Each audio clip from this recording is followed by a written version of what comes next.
başında seher açılar, küleğin sesinde adım çağrılar. Torpağın kokusu könlüme dolar, sen benim ümidim, vətənim olar. Vətənim,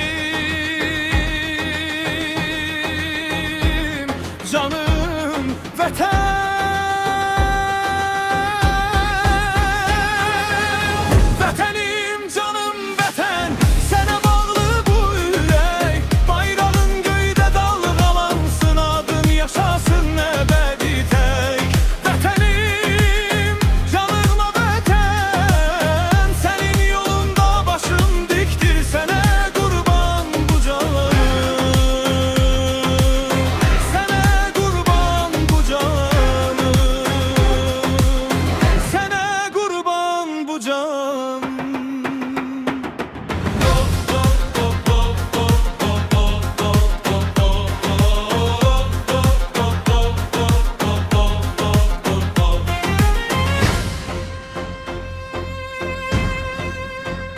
Çayların danışar geçmişten bize, babaların izi hopup her ize.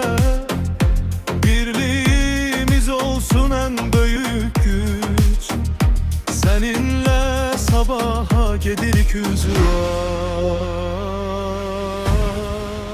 Körpü göğüzünde üç rengin yüreğimde, min arzun ne kadar ne fes alıram senle.